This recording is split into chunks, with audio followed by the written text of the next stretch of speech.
Hello and welcome to this tutorial, and in this tutorial we are going to finally run our gesture Android application. So in the previous tutorial we have pretty much completed nearly 90% of the code for our gesture application, and in this tutorial we are going to add one more override method to our application so that our application runs correctly. So in order to add the override method, we go right below this onCreate method and we hold the Alt key on the keyboard, and then we hit the insert key, and as we want to insert the override method, so we type override methods, and inside the override method we want to use the onTouch event, so we type onTouch event, and as you could see this is the method right here which we want to use. So we click on it and click OK, and it is going to write the method for us.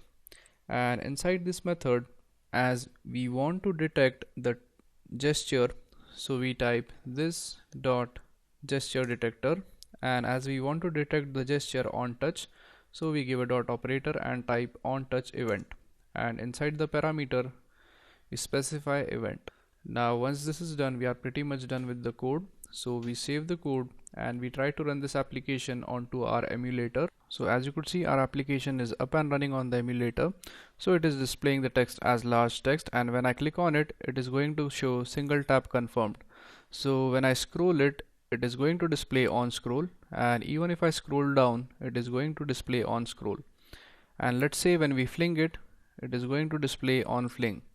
So what I'm doing is that I'm simply dragging it and just pushing it right above, so it is displaying on fling. And when I click it and hold it, it is going to display on long press.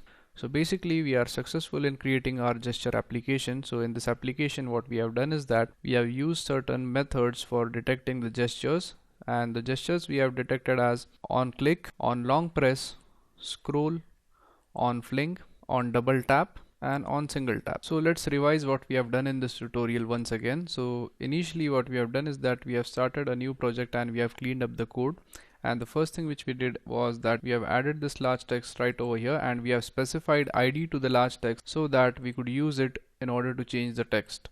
Now after this we went into the main activity.java file and we have imported certain packages which we were going to need, and the next thing which we did is that we have used this implements keyword, and this is basically used when we want to implement certain methods from other classes or other interfaces. So for example, as in this case we wanted to detect gestures, we have used the gesture detector, and inside gesture detector we have used the on gesture listener. So this is basically an event handler for gestures, and we have also used the double tap listener so as to detect the double tap. Now the next thing which we did is that we have created a text view for my message, and we have created a gesture detector for gesture detector. And now the next thing which we did is that as this was showing an error, and that is because we have used implements but we have not used the methods inside it. So in order to remove that error, we have used code completion to add on these methods from these two interfaces or classes right here. And inside each one of these methods we have specified the message so as to identify which method has been implemented when we perform certain action. So for example, when we tap the screen one time, so this method right here gets called, and it is going to set the text of my message to single tap confirmed. And what we have done is that we have pretty much added this thing or this message right here to each and every method. And in the onCreate, the first thing which we did is that we got a reference to our message so that we could change the text in the message, and then we have used the gesture detector.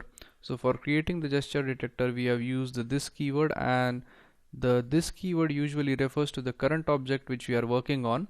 So if you have basic understanding of Java, you also will know the significance of the this keyword. And then finally we have added a double tap listener to the gesture detector, and the final method which we have used is the override method. So this override method was basically used in order to detect the gesture on touch. So that's how you create a gesture application in order to detect various gestures. So thank you very much for watching this tutorial, and I'll see you guys in the next tutorial.